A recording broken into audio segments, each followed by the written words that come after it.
C'est notre deuxième enregistrement au sujet des paroles justes. Donc, dans cet enregistrement, on parle du mensonge et pourquoi il est immoral de mentir. Le Bouddha avait donné un enseignement à son fils de 7 ans qui portait sur 2 points. Alors, il lui avait expliqué que si quelqu'un de qualité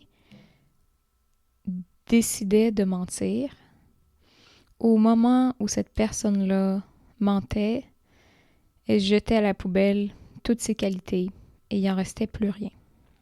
Et le deuxième point qu'il apportait, c'était que si une personne n'avait pas honte de mentir, n'avait pas de regret à mentir, il n'y avait aucune mauvaise action que cette personne-là ne serait pas capable de commettre. Dans notre société, on prend souvent à la légère le fait de mentir parce que peut-être c'est un petit mensonge, c'est pour faire plaisir, ou c'est pas si grave que ça finalement si on le compare à voler, à tuer, à commettre l'adultère. Pourtant, c'est vraiment une action qui se fait pas d'elle-même, qui vient toujours avec autre chose. Donc ici, on va expliquer pourquoi on devrait considérer le mensonge comme quelque chose d'aussi grave que toutes les mauvaises actions et quelque chose de pas prendre à la légère. Pour commencer, qu'est-ce qui est important de comprendre, c'est qu'on ment jamais pour des bonnes raisons. On ment à peu près tout le temps pour cacher une mauvaise action qu'on a faite. Puis accepter de mentir, c'est accepter de rendre possible toute mauvaise action qu'on fait. Parfois, on va aussi mentir pour bien paraître aux yeux de quelqu'un, pour avoir l'air mieux que ce qu'on est. Mais pourquoi on aurait besoin de mentir pour avoir besoin de paraître mieux? Pourquoi est-ce qu'on pourrait pas juste décider d'être honnête? Si on pratique à faire des bonnes actions à tous les jours, ben on n'aura pas ce besoin-là de mentir pour paraître mieux, pour polir notre ego. Puis si on n'a pas un ego ou si on travaille à enlever notre ego, ben là, on n'a plus besoin de mentir pour booster notre ego, on veut juste l'enlever. Il n'y a aucune raison là.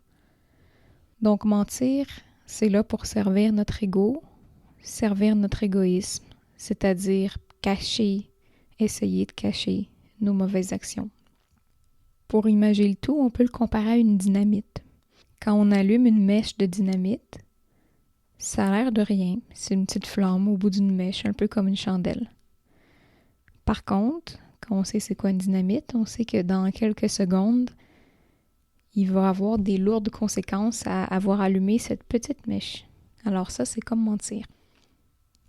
Quand on ment, ça devient beaucoup plus difficile de corriger la mauvaise action qu'on a faite.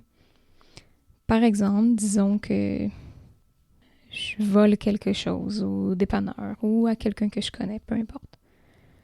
Donc si je vole un objet, puis après ça, finalement, je me rends compte, j'ai du regret, je peux le rapporter, m'excuser, puis oui, j'ai fait une mauvaise action, mais je vais arriver à la corriger. Par contre, si j'ai menti pour cacher ma mauvaise action, après, ça va être beaucoup plus difficile de la corriger parce que non seulement il faut aller s'excuser pour avoir volé, mais il faut aussi s'excuser pour avoir menti, pour avoir été malhonnête. Puis souvent, si on ne le fait pas tout de suite, ben là, un mensonge en amène un autre et un autre et un autre. Et là, il y a toute une histoire de mensonges à avouer. Puis c'est qu'en plus de s'excuser pour avoir été un voleur, ben là, on doit s'excuser pour avoir été un menteur, quelqu'un de malhonnête, que la personne ne pourra plus jamais avoir confiance en. On brise tout lien de confiance qu'il aurait pu avoir, même en avouant qu'on a menti. On a rencontré des gens pour qui le mensonge était vraiment le centre de leur vie. Au début, c'est juste une action et juste un mensonge pour la cacher, mais finalement, toute leur vie après est basée sur ça. Donc, par exemple, si un père de famille consomme de la drogue et veut pas que sa famille le sache, ben, il va avoir à mentir pour le cacher. Mais là, il va avoir à mentir tous les jours sur ses occupations, sur son état, sur ses fréquentations, sur ses appels, sur ce qu'il a fait aujourd'hui. Toute sa vie devient un théâtre au complet. Comment il faut qu'il planifie d'apporter des vêtements pour se changer, pour pas que ça sente. Comment après ça, quand tu es assis à table avec ta famille, T'es plus un père de famille, t'es plus un mari, t'es juste quelqu'un qui joue un théâtre, t'es juste un menteur, t'es juste quelqu'un qui mérite aucun respect, puis que si un jour t'es découvert, ben tout ce lien de confiance-là, tout le rôle que t'avais à jouer pour ta famille, ben c'est complètement brisé. Être un menteur, c'est-à-dire être quelqu'un que plus personne peut respecter, mais pour soi-même aussi ça fait mal, pas seulement pour les autres, parce que quelqu'un qui ment va jamais être en paix avec lui-même. Tout le temps, va être dans la peur d'être découvert, va être dans l'insécurité, va être dans l'agitation. C'est impossible d'être calme, c'est impossible d'être bien. Tout le temps, il va avoir ça qui va traîner avec nous, cette peur, cette agitation-là. Donc, dans le bouddhisme, on a 5 préceptes. Il y en a un de ceux-là qui est ne pas mentir.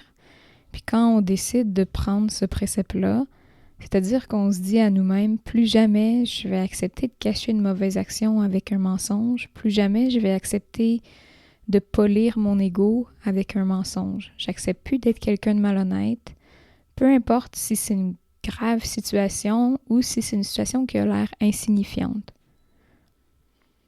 Puis juste pour apporter une petite précision, être honnête, ça ne veut pas dire de répondre à toutes les questions qui nous sont posées.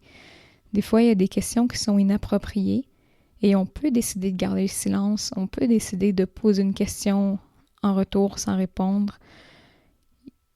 C'est pas accepter d'être honnête, c'est pas accepter d'être stupide. C'est accepter de pas être malhonnête. Puis aussi, accepter d'être honnête, c'est pas seulement envers les autres, c'est envers nous-mêmes aussi. Donc, s'il y a une question à laquelle je veux pas répondre, il faut que je me demande aussi pourquoi.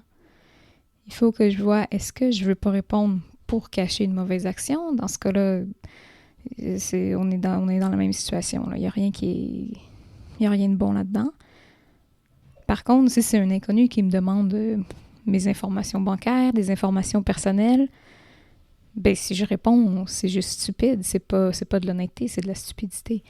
Donc, mais il faut savoir se demander, en étant honnête avec nous-mêmes, qu'est-ce qui me fait vouloir répondre ça? Est-ce que c'est l'ego? Est-ce que c'est la gêne? Est-ce que c'est la honte? Qu'est-ce que c'est?